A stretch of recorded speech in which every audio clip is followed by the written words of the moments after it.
Welcome to the Write Your Own Story podcast. I'm your host, Betsy Leonidas, and the founder of the Write Your Own Story company.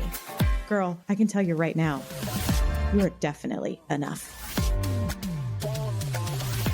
Here we value service, sisterhood, connection, laughter, and that super genuine, keep it real, tell you like it is honesty. My hope is at the end of each episode, you realize you can do whatever it is you dream about and that you are not alone with what you struggle with. I'm hoping that you are snapping and clapping and hell yes in your way through each one of these episodes. So if this tracks with you, let's get started. I'm so glad you're here. All right, everyone. Welcome back to the latest episode of the Write Your Own Story podcast. I am so excited for today's topic. I was like, oh, we're just going to self-diagnose me all day long, but we're here to talk about ADHD. I'm here with Chris from Shimmer. I absolutely love your social content. It is so funny. I was just telling a friend at the gym today, I was like, oh, I'm recording today and we're recording about ADHD. And she stopped mid-crunch and was like, mid-crunch. We were mid-crunch. And she was like, oh my God, it has been a full diagnosis since she's been an adult and went into her whole story. So I think as you know, based on the company that you have founded, this is going to be such a relevant topic for so many people I think motherhood especially really tests those executive function skills in a way that have really never been tested before amongst juggling all the other things in life. And that's where I think a lot of people are like, oh my God, this is it. So Chris, thank you so much for being here and welcome to the show. Thanks for having me. No, I'm so excited as well. Thank you for doing what you do. And this convo, I already can tell based on our little intro chat that it's going to be great. Yeah, for sure. Without a doubt. And thank you for saying that. That means the world. This podcast is my favorite part of every week. I get to meet the coolest women. So I'm so pumped for today. Okay. I always like to start each episode off with a dedication or an intention. And so this episode is dedicated to the women who are just sort of beginning to understand their ADHD. No matter how long they've known about it, it's such a mindset shift to really understand it. And sometimes, I think I really want people to know that there's nothing quote unquote wrong with you. You simply think differently. And that difference is so powerful. I always say, I think my ADHD is a superpower. You have to learn how to channel it. It is a superpower when I deeply care about something, and it is super hard when I don't. Yeah, I love that so much. And there's this quote around how neurodiversity is really like biodiversity. It's just that humans have different brains, the way that our world needs different plants. And it's not that any plant is better than the other one. And together, if we learn how to accept and use each one of our strengths, whether you're neurotypical or neurodivergent, it really makes for a better world that is just leveraging all of our strengths and everyone's happier. Oh, that is so awesome. I really appreciate that. And I really appreciate when we say typical, I'm at this, oh my God, I'm going to sound so old. I'm at this day and age, but at this day and age, what is typical anymore? And I think that that's a beautiful thing to deconstruct. My daughter is dyslexic and we have many dyslexic people in my family. And I'm like, girl, I was like, your brain is the most incredible, beautiful thing. It looks and the brain, your brain, the world needs your brain. Look at Richard Branson. We Googled all these famous people who are dyslexic, and I have a feeling ADHD probably runs in those high performing people as well. Yeah, definitely. I love that she has you and that she has you to look up to and to really just set the expectation and standard and acceptance that it's okay to be different. I think it's so important. So many people don't have parents who are there yet, and they have to go down that journey as well. But there was an interesting stat I saw that out of Gen Zs, so I think that's people born up to 96, 50% of them will self-identify as being neurodivergent, which is interesting based on the point that you said before, because then it's is it really neurodivergent, neurotypical? It kind of, it's an interesting thought process when you call one of them typical, right? Yeah, absolutely. That is to your point, I'm going to think about the quote that you were talking about, how all the different plants that we all need in order to honestly survive, thrive. And I think that there is room for all of us. And that's the other thing is ADHD, dyslexia, all of the stuff that is quote unquote not typical is such a spectrum. So everyone truly is a one of one, which is kind of one of the most beautiful things about being a human. Yeah. Okay. So you've built this incredible platform and community around ADHD. Can you take us back to your late diagnosis? I think you were 28 based on my research, and kind of tell us about that process and really what shifted for you in that moment. Yeah, so I was diagnosed in 2022, which is about 3 years ago. And it is just insane how much has happened since then. And I hear that narrative coming from so many late life diagnoses or adult diagnoses.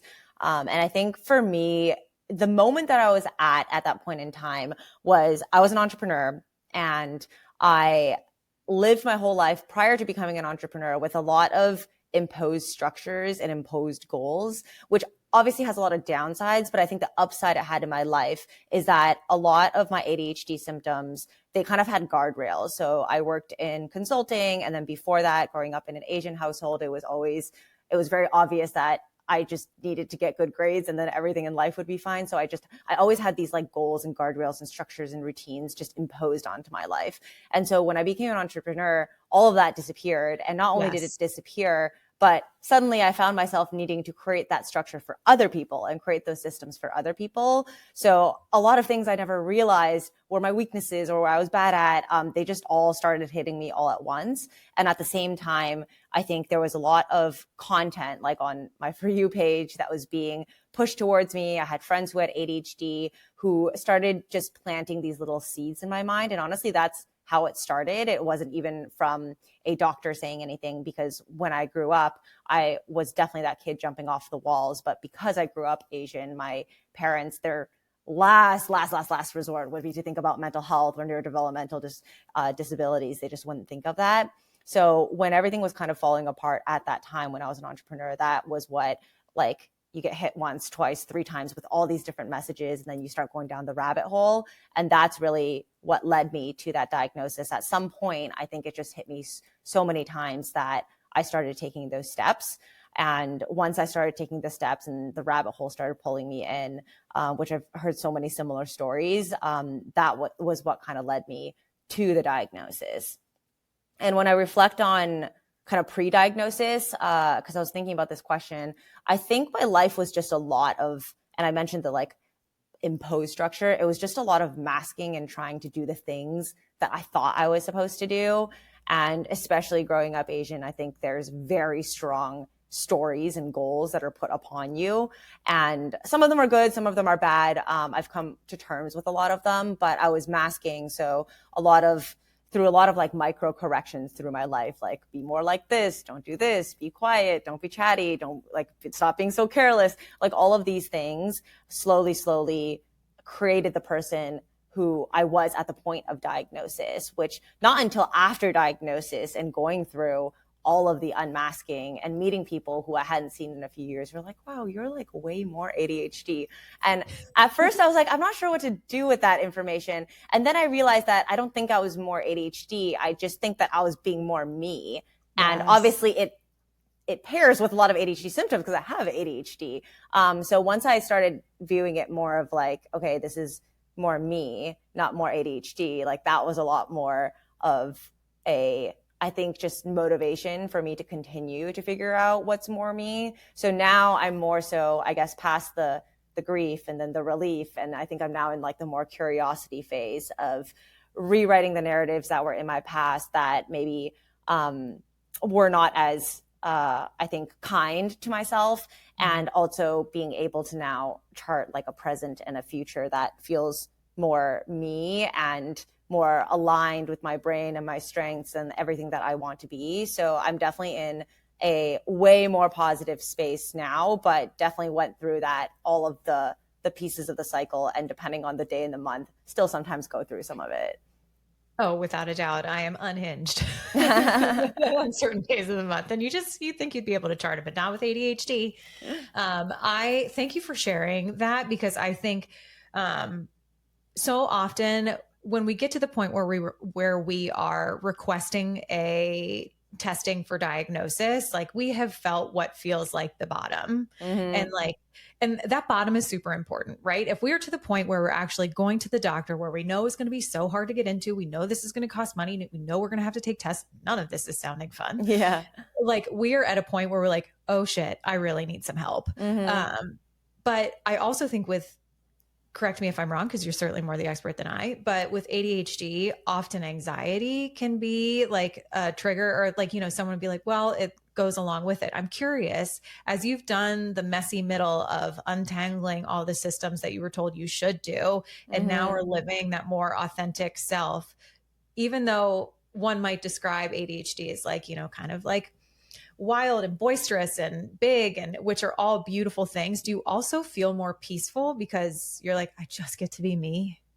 Yeah, it is definitely, for me, a large part has been surrounding myself with people who actually get it, which doesn't necessarily mean it has to be people with ADHD. It will be a lot of people with ADHD, but there are also people who are just really accepting and are willing to have that conversation and understand where you're coming from, despite not having the same brain or a similar brain. So I think that a big part of me for getting to the peaceful point, so the short answer is yes, it has been really just the people in my life and the community I've now chosen to surround myself with. It obviously helps that my work is all about ADHD. So naturally I will be surrounded by people with ADHD, even when I go to conferences and things like that. Now it doesn't really feel like a conference. It kind of feels like a little gathering of people who are similar to you. And it's like half work, half just being able to fully unmask and be yourself and see all of your little quirks and idiosyncrasies mirrored back from other people,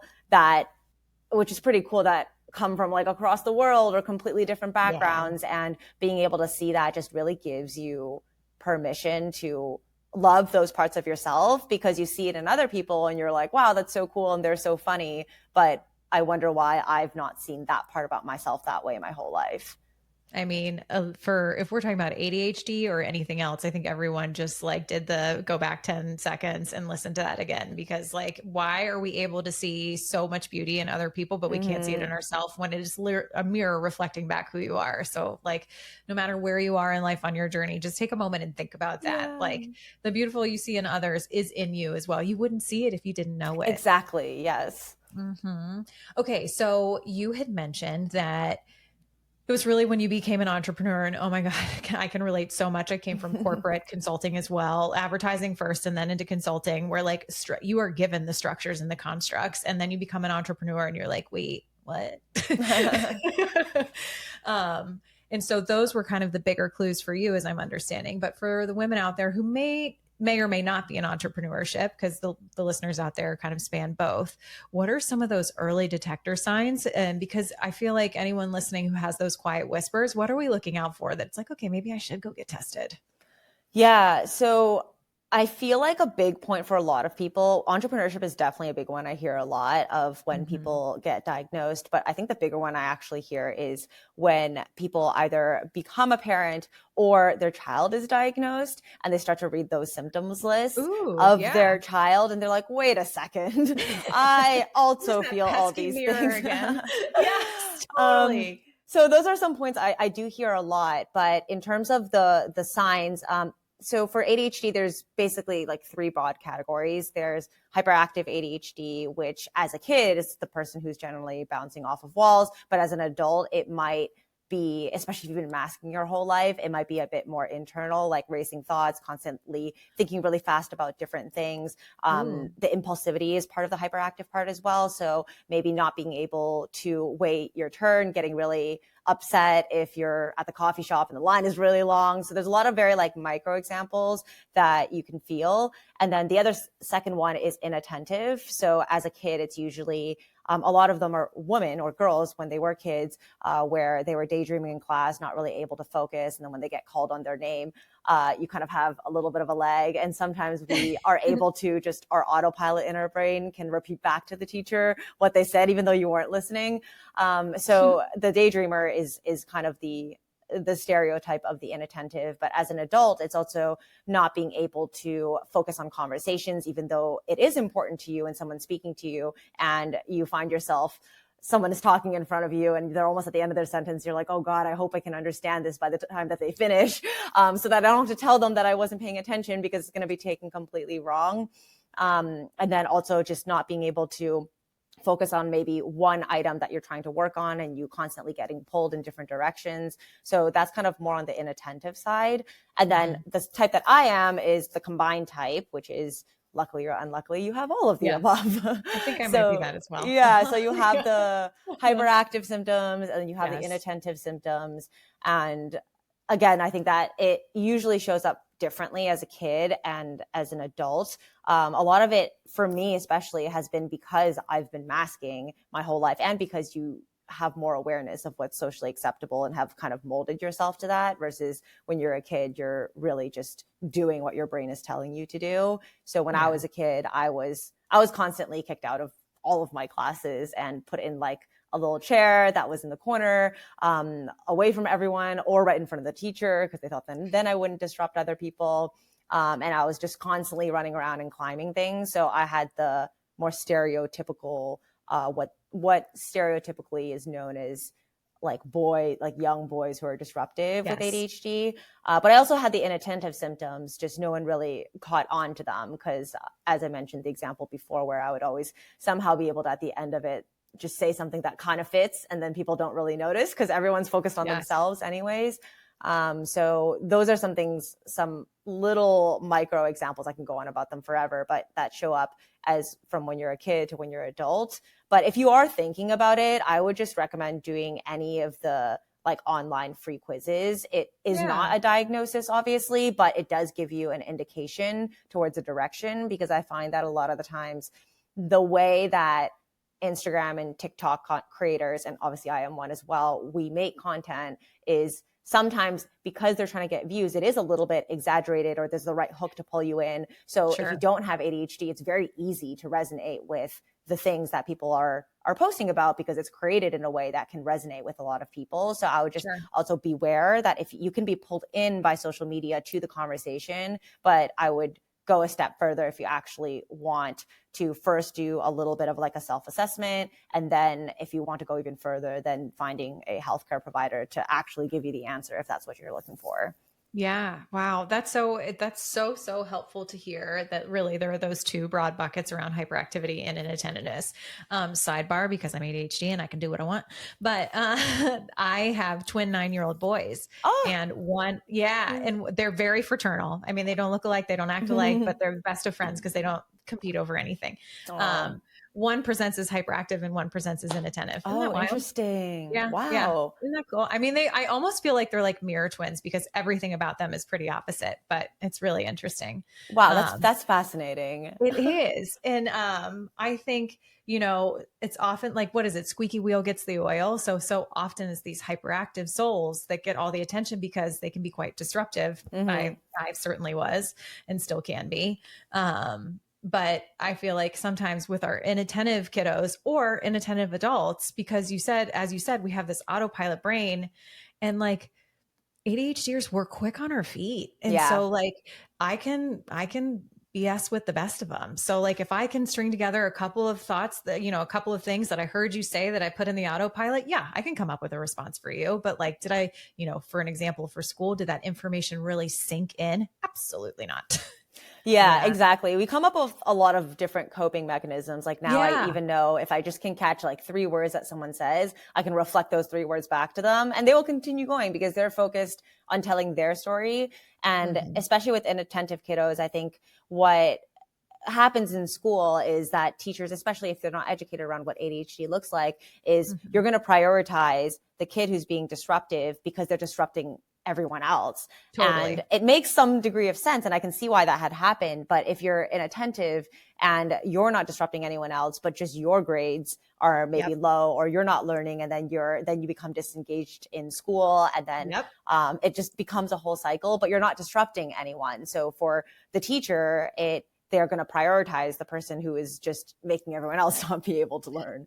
Absolutely. But then you're absolutely right. It's like this kind of like quiet dissipation. I don't know if that's a word, I make them up, but like that it's like, okay, no matter how, because ADHD people are also like incredibly bright, so smart, but when you're unable to pay attention, then you disconnect from the work. Then there's no like return of like dopamine or joy or whatever it may be, because you didn't figure anything out because you weren't paying attention, and then you completely disengage. It makes it hard.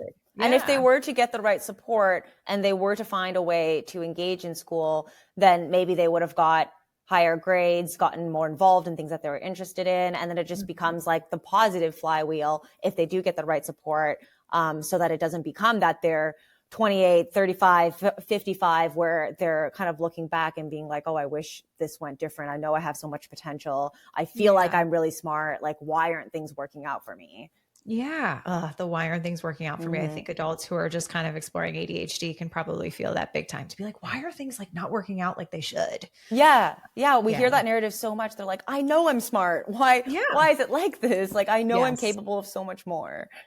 I feel like we know how capable we are when that like hyperfixation kicks in. Like when you really care about something, you're like a world leader, you know, like, and you're all in. And that is, but to be so hyper focused and to have such incredible results because your level of focus is whatever X anyone else's neurotypical level of focus would be on those things that you care about. It is such a glaring light on the things that you don't care about, like unloading the dishwasher and putting the laundry away, where you're like, this pains my whole body.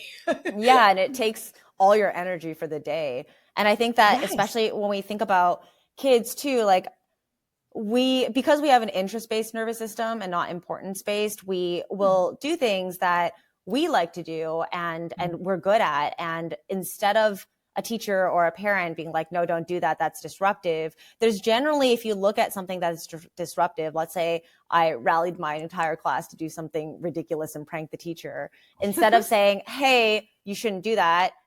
Well, maybe you should say that, but on top of it, it should be like, hey, look, like this kid looks like she has great leadership skills. She can really rally people. And why don't we have a conversation with her and see if maybe she wants to start a club or do something interesting with that skill. And that conversation will go really differently for the child as well, because it's not like, hey, you're bad. And then they internalize it as a identity piece of like, hey, I'm a bad kid. But instead it's like, hey, you have this really cool skill. You didn't use it in the best way possible. Let's talk about how you can use this in a way that's going to be good for you. You're going to enjoy it. It's going to be good for other people. And then it puts them on this flywheel too of course, if the kid is doing well and then they're leading something in their class where they get rewarded for and they get rewarded for in front of everyone else, you're using the same skill, but you're going on a completely different trajectory. Yeah. God, I love that. I'm really going to think a lot about like, again, channeling what are like the root skills that are behind the behaviors, whatever the behaviors may be, and how do we channel those for good for these little guys and girls out there. And giving them the affirmation and the encouragement for those things as well, because they probably don't see it. They just, especially if they were told it was bad, they're going to see it as bad. And I'm never going to use that leadership skill again because I view it as something that's bad. And I get in trouble when I do it. Yeah. Oh my God. Okay. So clearly you were so passionate about this. What made you turn this diagnosis into creating a company and making it your profession? Yeah. So, I mean, when I was diagnosed, basically the short version of what happened was I had my psychiatrist appointment. And at the time I didn't know the difference between like a psychiatrist and a coach and all the different modalities. So I was just like, this is just my ADHD appointment. And they said, here's 10 milligrams of Adderall. Let me know in a month if you want more or less. And I was really perplexed by that answer because I was like, wait a second, like, I don't know if I want medication yet. I had a lot of internalized stigma from growing up in a family where I didn't even take Tylenol as a kid. Like I just didn't take any medication. And now I do take medication. It was a whole journey to like remove that internalized stigma. But at the time I was like, there must be something else. Like there's no way that this is the only option. So that sent me down a rabbit hole. I took an unbelievable amount of like online courses and joined a bunch of Facebook groups. And I discovered this thing called coaching, ADHD coaching, which was endorsed as a modality, but there wasn't like a place to go to. So I just started doing consultation calls with all of these different coaches. But it was honestly just such a like crazy process. Like if I wasn't obsessed with it in the moment, I don't know how I would have gotten through that many consultation calls, all the different emails and like text messages that were bouncing back and forth. And I also didn't know like how to choose the coach. I was like, well, I like you. I don't understand a lot of the things that you're saying in terms of like, I asked the questions that I thought I was supposed to ask, like what modalities you use, how would you approach these situations? Cause I did the research. But then they would answer and I was like, I still don't really know how to evaluate this. And then at the very end, when I got to the end of that process, I was hit by all of these price points that were just really, really high. And I was like, oh God, like, I don't know if I can pay for this. And I think the other sidebar here is that a lot of women, especially, and BIPOC women don't like to invest in themselves in this way. So I definitely had that. And so I basically joined a Facebook group and of like a bunch of coaches. And I actually just sent this one message and I was like, why is ADHD coaching so expensive and complicated? And will anyone talk to me? And does anyone want to fix this? And I actually ended up talking to like more than 40 coaches over the phone over the next like week or two. Incredible. And yeah. And then two of the coaches in that group basically both of them became my coach, but I took them on as my coach, but I also started filling up their docket with other people. And then me and my co-founder, who is an engineer, we just started building tech around them because the main thing was like, they said that they spent over 50% of the time making Instagram posts and marketing themselves. And they didn't even like to do that. And that's why the cost was so high. So we started off just by tackling the affordability piece. But as we went along, we found out way, way, way more issues around like the quality control, around like the process and the user experience. So it really just like long-winded answer to say like, there was this thing that I wanted and then I created it and then more people wanted it and then we kept funneling more people into it. And the more people that went into it, the more problems we found with the whole process. And so we just kept iterating on that. And even to this day, I would still say that's still the same process that we're following. Even now we've done like over 80,000 sessions, which is pretty crazy. And it's still the same thing. It's like I'm obsessed with talking to our members. I have member calls pretty much every day and I'm constantly DMing them on Instagram, but just figuring out like what challenges they have with that, what problems still aren't being solved, and then continuing to do that. So I guess I figured out a way to use my interest-based nervous system, and I married, I guess, my hyperfocus of the moment with now is what is my job / career. And now it has like the company piece, but it also, as you know, has like the content piece as well, which allows me to do a lot of advocacy and just support for people who maybe aren't ready for or don't have the, I guess, budget for coaching as well. Yeah, that's incredible. I think, I talk to a lot of female entrepreneurs and the happiest, most successful people are doing things that are of their natural gifts. So I love this sort of like interest-based nervous system of being like, this is either a natural extension of a gift that I have, or I'm so genuinely interested and passionate about it. A day never feels like work. Yeah. That doesn't mean days aren't hard. That doesn't mean days aren't long. That doesn't mean, but like, when I get up every morning and I, have best friends who are like, ugh, going to work. I'm like, going to work. Like it's different. It hits different. So I'm so happy for you and I think ADHD people often have, a beautiful, super level of empathy. And so I'm sure it must feel so good to be able to do the advocacy work that you do and give people the tools despite knowing that, there are budget constraints and just kind of like, doing your part. I think it's incredible. Yeah. Yeah. There's this, I'm going to say the quote wrong, but it is something like what a gift it is to wake up every day and struggle with the exact thing and to struggle with the thing that you chose to do, which is very different from all the jobs I had in the past, where I think I was learning a lot and I was growing a lot as a like business person, but I didn't really feel the impact that I was having and I didn't choose it. It was kind of like put upon me every day. Yeah, absolutely. I could not agree more. When I got divorced, I went back to consulting for a couple of years just because my financial situation changed so drastically. And I worked for one of my first bosses, an incredible human, building something that I was really excited to support. It was not the same. I was just like saving my money till I could get back to being able to do something of my own choosing again. It's really hard once you get to this side to go back to the other. Yes. Oh, well, I'm so happy for you that you have this passion and like can use your hyperfixation in like such a meaningful and productive way. Okay. Kind of circling back to what you were talking about with the kiddos and being like, okay, you may have like corralled a bunch of people to be disruptive, but check out those leadership skills.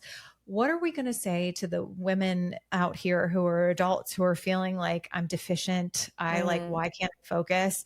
How do you have them shift into finding their strengths and their superpowers? Yeah. So this is something we've thought about so much when we designed our methodology and we design our research as well, is like, what is the like objective function, like what is the purpose of all of this, and like what is the purpose of, like, not to get meta, but like life, right? Yeah, And I'm ready. Let's get meta. Yeah. yeah. And so we had this big debate on like, is what we're trying to do to reduce symptoms, which is a lot of the times what all the research is done on and what clinicians care about as well, or is it really to improve something like quality of life, which is what we ended up landing on. And so there's this shift in mindset, I think, that a lot of people, like, I would challenge to have, is really like, what are you moving towards instead of what are you moving away from? Because not only is it more effective, but it feels a lot better to do it as well. So for Shimmer, like, our objective function is quality of life. And it's more specific than that. It's quality of life in the life areas that you personally care about. So if you currently care most about, let's say, like family and work, then chores is like not that important to you. If you're like not, your quality of life there isn't that great, it's like not that big of a deal. So it's not worth fussing if it's not important to you. And so that removes a lot of the pressure to be good at everything, which I think a lot of ADHDers are perfectionists on, and you want to be good at everything. Yes. But the other example that like really stuck with me is I used to always want to like fix all of my weaknesses. And I would like come to coaching and I'd be like, hey, like I have really bad memory. Give me exercises so I can have better memory. And my coach would be like, okay, well, like, how is it showing up for you? And like, what is the impact? And I was like, well, actually it's like showing up because I can't remember names in networking situations. And then it's really embarrassing. Yes. And all of that. And they're like, okay, well, like, let's work on strategies to help you remember names in this context better. And also not only let's work on strategies, but like, let's ask you a bunch of questions to help you understand why it's so important to you to be a type of person that is good at networking. And so that added like the top level forward looking motivation for me, but it also allowed me to like box in what I want to work at so that it wasn't so overwhelming. Like, I need to have good memories. Like, I'm never going to have good memory. Probably not. I don't know. Maybe technology will invent something in the future, but I probably won't. And that's okay. Instead of fussing and being really upset that I'm never going to have good memory, I'm going to work on this specific part of my life that is going to improve my life. In order to get there, to be a good person who's good at networking, it will involve probably having better memory. But on top of that, because we've identified this goal and why I want to get there, it's probably going to involve a lot of my strengths too. Like, it's not just memory that makes you a good networker. It's also going to be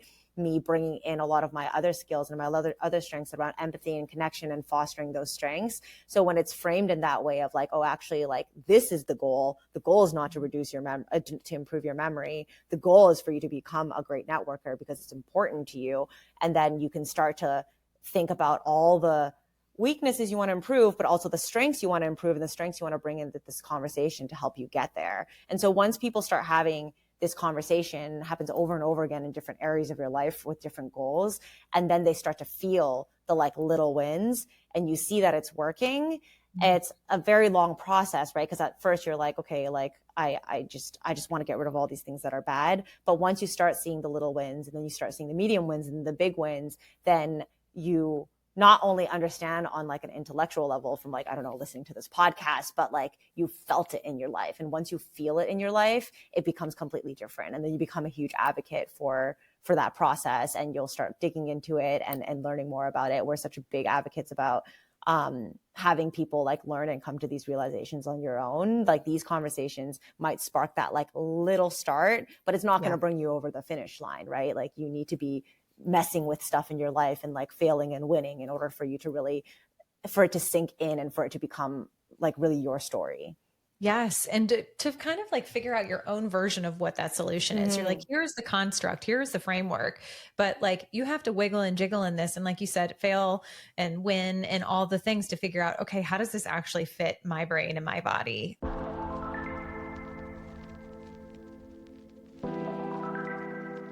I have to tell you, I'm literally obsessed with my Oura Ring 4. Honestly, my Apple Watch was way too much noise for me. Stand up, sit down, you have a meeting, you're late, your steps are low, breathe, all the things. But this little ring has been an absolute game changer. It doesn't just track my sleep, it helps me actually rest better. Every morning, I get insights into my recovery, my readiness for the day, and whether my body needs more downtime. It even tracks my steps, my cycle, and literally so much more.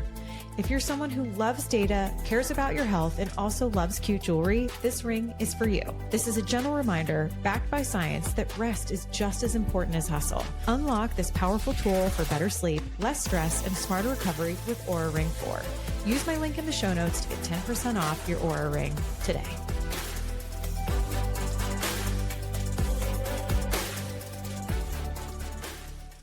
Okay, so part of the Write Your Own Story is that I have just launched an expert webinar series, and our first webinar is January 12th, and it is all around picking the right goals for your business. And this is really for like the girl who has like 87 tabs open in her brain and is like, this is shiny, this is good, this is a big number, so that feels good. And it's like, and the goal for this session is to be able to say, close this tab, open this tab, but for you to know those skills for what's your decision-making structure to be able to say, this is important, I'm going to close this tab. And what I'm obsessed with what you said was, what is the bigger reason as to why I care versus just focusing on the things that I feel deficient?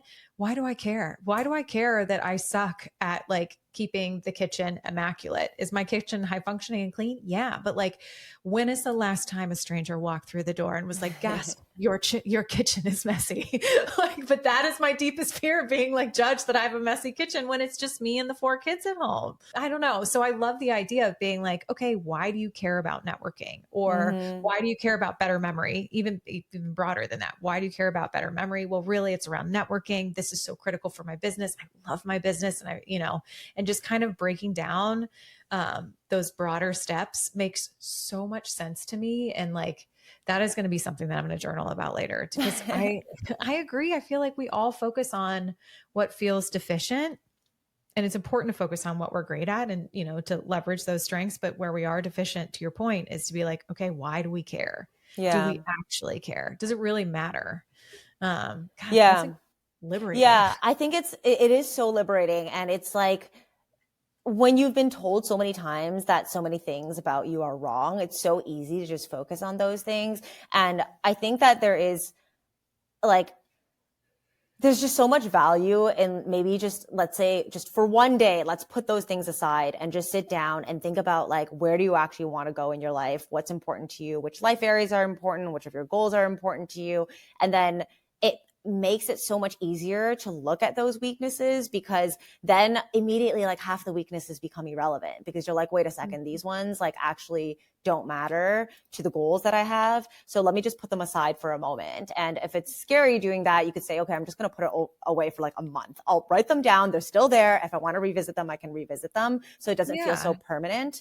But then as you go through this process, as you collect wins, and wins are so important, as you collect more and more wins, you'll have more confidence in letting go of those weaknesses. Because when you don't have those wins and you don't have the confidence in your strengths, it's really hard to ignore the weaknesses, because you're seeing them every day. They're showing up every day in your life and people are telling them to you. So I totally get that it's not as easy as just saying, okay, let me just like put them all aside. And you're like, wait, there's all these realities in my life that I need to care about. So it really is just taking baby steps and taking little bites at this whole concept of like moving towards instead of moving away.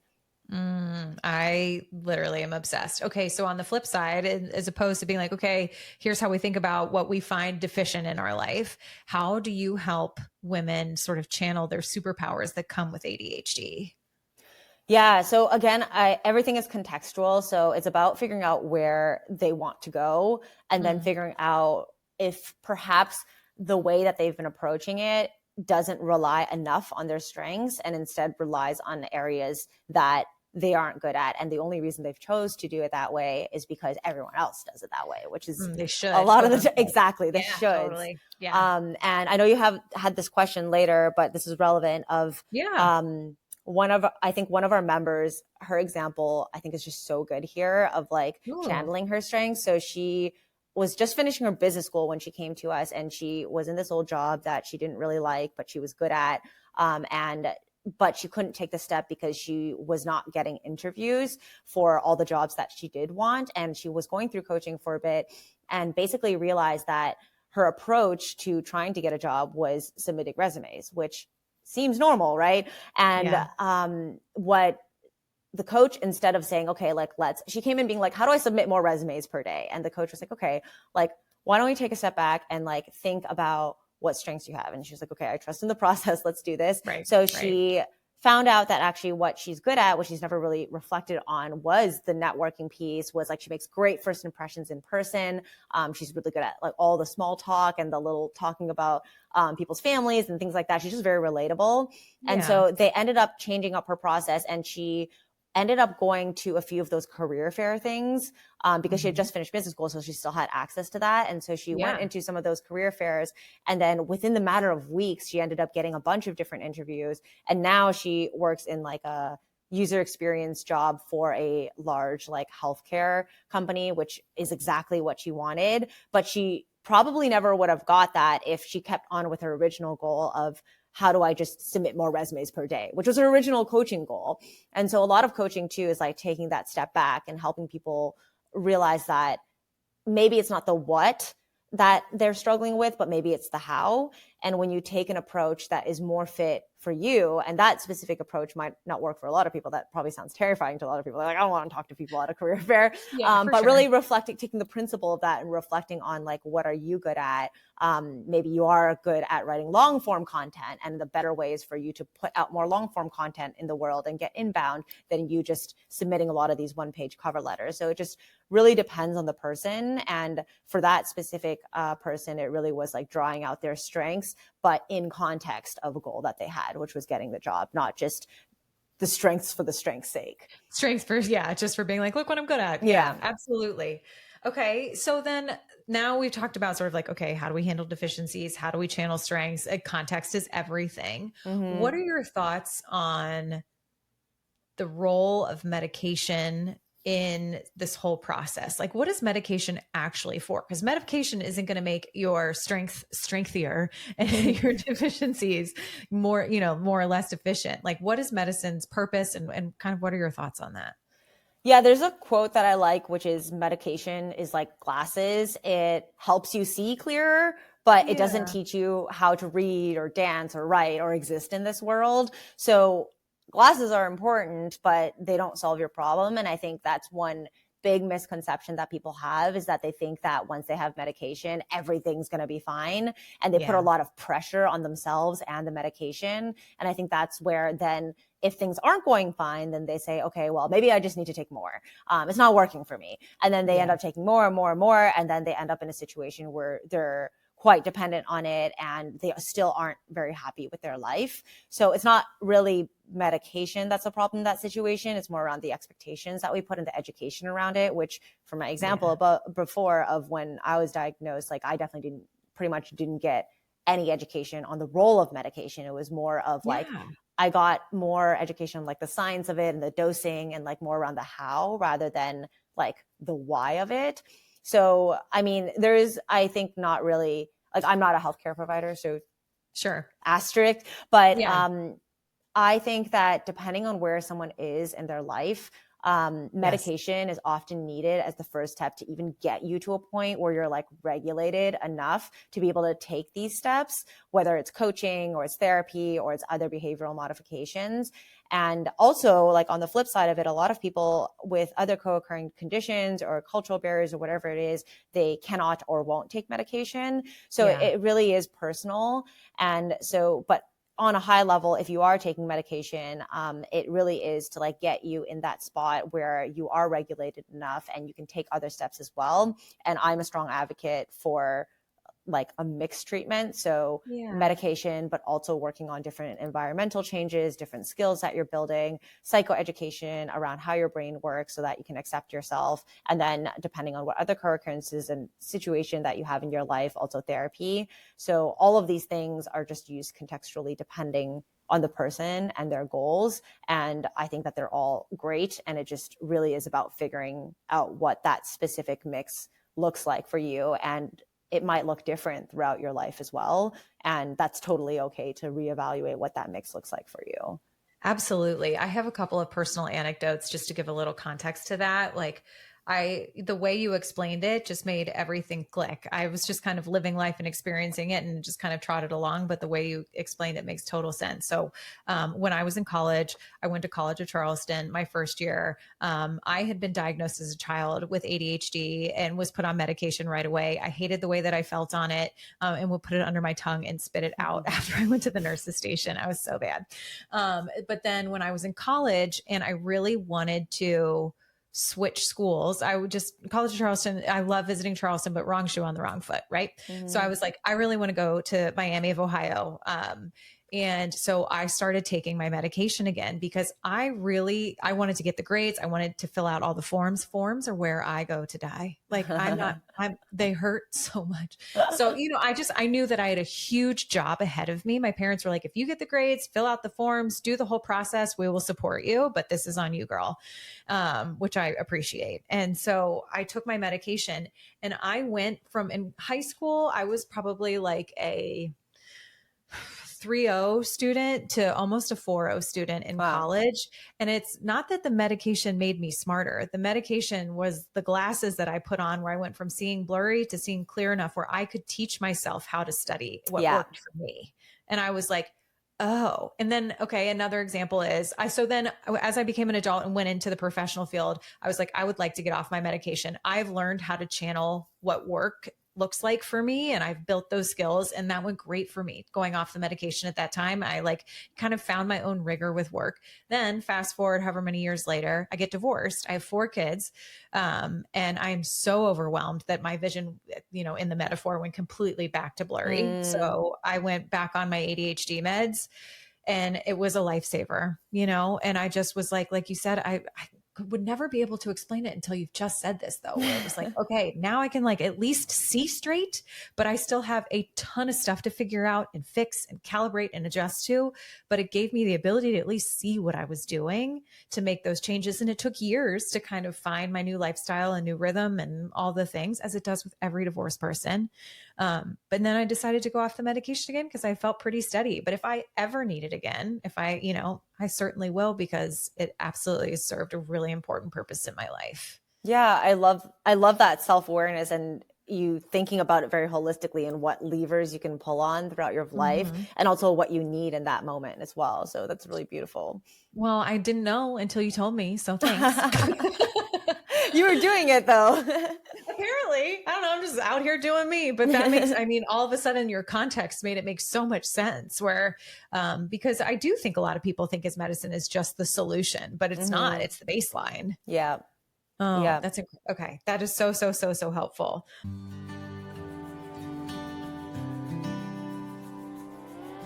Joy Creative Shop is one of my very favorite female-founded businesses. Steph, the founder, is not only a dear friend of mine, but a woman I truly admire as a female business owner. We even had her on the podcast. Go back and listen to our episode, Making Space for Every Woman's Success, if you haven't yet. At Joy Creative Shop, you'll find paper products we all love, personalized notepads, cards, list organizers, and the cutest wrapping accessories that make any gift extra special. Whether you're looking for thoughtful teacher holiday gifts, a housewarming present, or just a little something to keep yourself organized, Joy Creative Shop has you covered. And because you're part of the Write Your Own Story community, you'll get 10% off your order with the code Betsy10. Head to joycreativeshop.com and add a little joy to your everyday.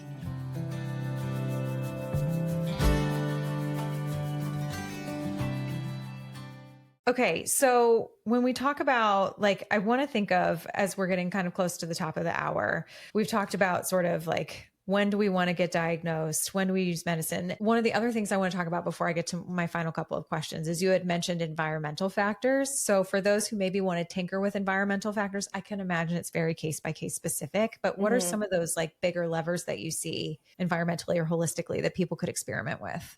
So I love this topic because I think one of my biggest learnings from starting coaching was that all of the solutions didn't have to come from me personally doing something harder or differently and needing to over and over pull this magical solution outside of me. It really is. There's a model, it's called COM-B, and it's basically that behavior change. There's 3 different areas you want to look at. There's capability. So can you do something? There's opportunity. which is what we're talking about here. Like, is your environment and life set up in a way that you have the opportunity to make that behavior change? And then there's motivation, which is the one that we often rely on, of like trying to use our willpower to like push forward. Or the other side of motivation is also like figuring out your why and like bringing in that internal motivation. And so really looking at all of those options. And your question specifically around environmental, which is like the opportunity, I think I thought I'm actually currently on my Instagram on a series called ADHD Girl Systems, which is all about that. It's basically like, how do you set up systems in your life that more or less run on autopilot? You'll probably need to revisit them, but like more autopilot than you pulling the willpower out of you every day, so that you are more likely to default into doing the things, more of the things that you want to and less of the things that you don't want to. And so a couple of the ones, like the one I just posted, I think yesterday, which is one of my favorite ones, is around energy management. And it's basically, the principle behind it is like ADHDers, we manage energy versus like neurotypicals often manage time, and the clock is more of a regulator for them. And so for us, it is crazy because I didn't know this my whole life, but I have a late set circadian rhythm, and my energy spikes throughout the day. And it's often at similar times of the day that it spikes. And I used to just try to fight against it. Like it would be nighttime and I would be like, I would get the zoomies and I would have a lot of energy and I have a lot of creative energy, and people are like, sleep. And so now I've taken the steps to, one, figure out what my energy looks like throughout the day, throughout the week, and also when you layer on your hormone cycle as well. For a woman, it's going to be different upon different points of your hormone cycle. But once you know like when you're high versus medium versus low energy, the system here is to then match your tasks to that. So now I often have a big creative burst at like 10 or 11 p.m., which a lot of people will say is unhealthy, but it works for me. And so I will put certain tasks there, and I have a big lull at like 4 to 7 p.m. where I like cannot. And so instead of fighting and making myself feel really bad about it during those times, I put things that are easy and fun for me. Like sometimes I'll do like designing stuff on Canva, or I'll go for a walk. And then the super productive times for me in like the late morning to early afternoon, that's when I'll put my like time block where I will do my deep work for the entire day. And I can do it really quickly if I put it at the right amount of time versus trying to like fight against it the entire day. Nice. So that's like definitely one system that I've put into place that I think everyone should have some level of it. Like it doesn't have to be as detailed, but some knowledge and awareness of where your energy lies. And then how do you put tasks to those energy slots, because your day will go a lot better. So I guess that's a little bit systems, a little bit environmental, but that has just changed the game a lot for me. And then the other one that's a little bit shorter is have you heard of body doubling? No. Oh, okay. So body doubling is basically like co-working with other people, but it's basically the social accountability of having someone else there will make you do it. And so on Shimmer, we have 2 to 3 hosted body doubles a day, where there's like a visual timer that goes off and you have your to-do list. And when you check it off, it like goes into the group chat and everyone else sees it go off and the confetti. And so it really is just like sharing that accountability, but you can also do it in way simpler ways. Like if you find yourself this happened to me all throughout school. Like if I park myself at a library and there's other people there, or at a cafe and there's other people there, suddenly I'm so productive. And you can do it in even more micro ways. If you find yourself calling a friend and then you start like doing your dishes or your laundry, that's also body doubling. Or you can call them and literally tell them like, hey, I'm going to do my laundry. Like, is there anything else you want to tackle? Like, let's do this together. And then we're not going to hang up until we finish. So all of that is different ways of doing body doubling, but it's basically borrowing that social accountability to get things done. And you can like, there's all these hacks to push it even further. You could like trade tasks in body double, because it's sometimes easier to do someone else's task than it is to do your own. So that's definitely another environmental or external system that you can put into place that helps you a lot with getting the things that are important to you done. Oh my God, my mind is literally blown because like I totally am way more productive as a student at the library and as an adult at a coffee shop. And I just thought it was like an energetic feed, like, you know, just to be in the hum amongst humans, to be like, okay. But apparently I'm like, everybody's watching, get it done, girl. Like, Yeah, exactly. Like you don't even with the Shimmer ones, it's like you don't want to just like get up and leave or start scrolling on your phone because everyone can see that you're scrolling on your phone. totally. Yes. So even though it's like no one really cares, but you just feel it. Like you feel the eyeballs on you. And same with even if you go to a cafe, like I don't know, I'll just be like a little bit embarrassed if I'm just sitting at a cafe scrolling on Instagram on my laptop, you know, so I'm Totally. going to work. Yeah. Oh my God. This is so incredible. I cannot tell you how many times you've blown my mind in like the past 45 minutes. I love that. I'm like, you talk about like a huge energy surge after this. This is incredible. Okay. So I'd love to end the shows with like, if you were, you know, if you're stumbling upon someone who is just feeling down and depleted and like overwhelmed because either they've just been diagnosed or they know they need to be diagnosed. What is that like? Or, you know, this could probably even apply to someone whose kid has just been diagnosed as a parent. You're like, God, how do I support them? What would you say?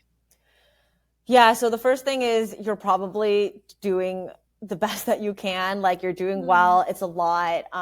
It's always new information about yourself, especially when it has like an implication for like your entire past and future. It can feel like a lot. So it's totally fine to take time and be kind to yourself. But in terms of like practical things, I really think if you want to start with something that is like very easy is definitely content. I think consuming the right type of content early on. So my recommendations, there's on YouTube, there's Jessica McCabe. She has a series called How to ADHD. She has a lot of research for it as well. So it's science backed, but it's like delivered in a consumer friendly type of way. It's not super scientific. So I would definitely start there. I think that's a good place. There's also Attitude, which is a online newsletter that is everything is medically reviewed. It's not as interesting to read as YouTube, obviously. So depending on what sort of, I guess, content you like, I would definitely start there. And then I'm obviously biased because I built Shimmer, but I do think that coaching, any sort of coaching, or even if you want to do group peer support groups as well, something that will put you in the presence of someone else who understands, who's a few steps ahead of you, who can validate the things that you're going through and help you take that next step. Yeah. So there, for example, ADA, which is the nonprofit for ADHD, they do peer support groups. There's mom ones, there's different BIPOC groups, there's student ones. So peer support groups are a good way to start as well. And then obviously one-on-one coaching and group coaching, all different ways for you to just get with your people.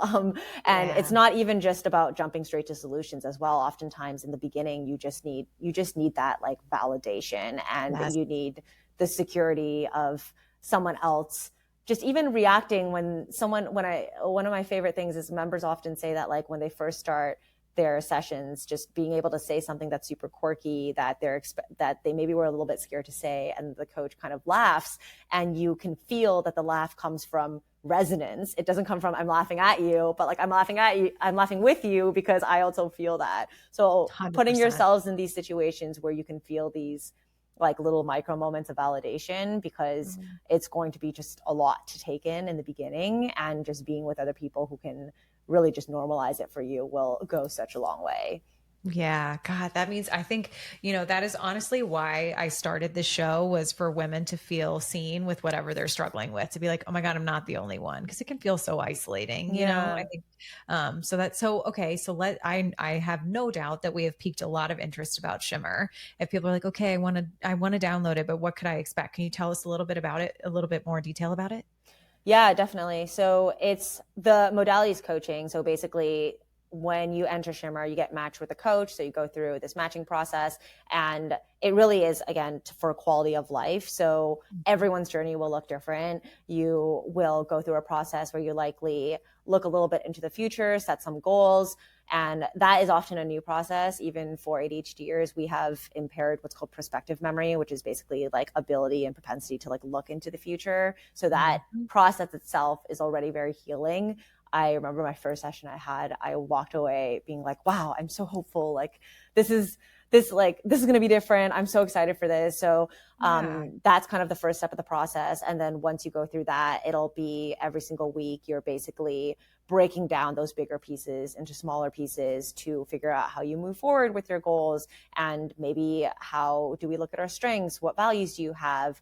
Depending on where you're at in your process, it'll look a little bit different, but it really just is about moving each week a little bit closer to this future vision that you're really excited about. So you have your coach, and then within the community, there's also, I mentioned the body doubling. So every day we have multiple body doubling that's coach hosted. So you can also meet other members and other coaches.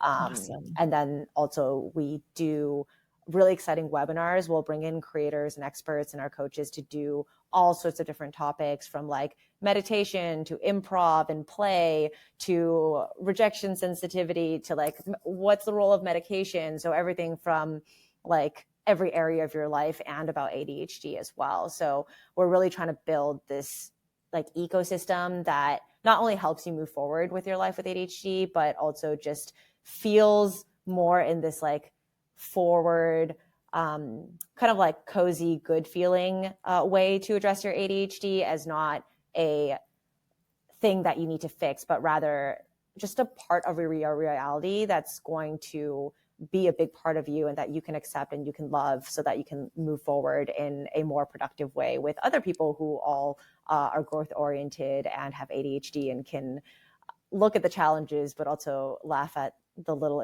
idiosyncrasies that we have.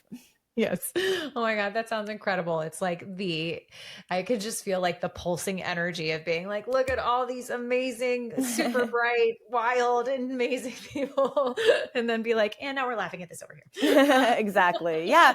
It's hard because ADHD is in every part of our life. If we were to only look at it negatively, it would be so exhausting. And for a lot of us, that's how we've been doing it for so long. So I do think that people with ADHD, we're pretty funny and we have a good sense of humor. I feel like it's kind of like we had to develop it. Either laugh or cry. Yeah, exactly. Oh, that's so awesome. Okay. So how can people connect with you, connect with your content, find the app, give us all the things? Yes. So Instagram is the best way to find me. It's ADHD.Christal, and Christal is spelled like Christopher. You can maybe put it in the show notes. People can never spell it. Yeah, absolutely. We'll link it in the show notes. And to find Shimmer, we are on Instagram as well at shimmer.care, but our website is the same. It's shimmer.care, and you can find information about, we have a community tier if you're not ready for coaching that just has all the stuff except for coaching. And also there's a little tab that will walk through all of the science and what to expect for the coaching side of things if you're interested in that as well. Incredible. And do you guys have any webinars that are coming up? We definitely will in January, depending on when this is posting. So check out the Instagram is the best way on either shimmer.care, or I always post it on ADHD Christal as well. And so we'll be posting all the things that are happening in January. We'll be having an exciting challenge coming up, and probably a bunch of webinars as well, as we usually do. I'm asking for a friend, aka myself. Oh my God. This has been, like I said, you have literally blown my mind multiple times today. And I feel like I have really taken it upon myself to study ADHD and to try and, do my best. But like, this is just in the 45 minutes to an hour here has been so incredibly eye-opening. I think we have normalized a lot of things and really tried to highlight that it is not a deficiency. It's just different. And there are so many superpowers within it. And I love the work that you do, and that it's really connected to the individual and what are their goals. Mm-hmm. And then how do you either channel your strengths into those goals? And if you have areas of opportunity, how do you motivate yourself against that and break down those steps so that it's aligned to a goal?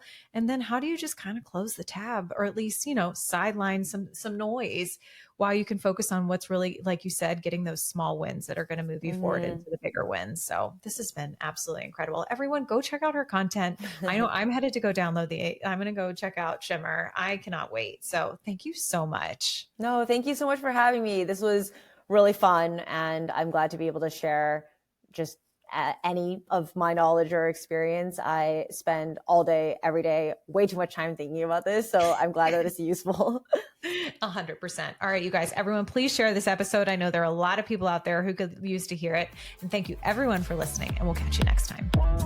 Well, that's the end of this episode, but promise me, you won't stop here with whatever it is you're feeling or dreaming about. I hope you leave today feeling empowered to live life just as you see fit. If this podcast was helpful to you, it would mean the world to me if you could leave a review on whatever platform you're listening on. I genuinely just want to help women live the life they dream about. So if this type of content tracks with you, subscribe to this podcast or visit our website, writeyourownstory.co, to download digital courses or to grab a journal and a mug to just dream in and dream with. It's your life, lady. Do you. And just remember, I'm rooting for you and you've totally got this.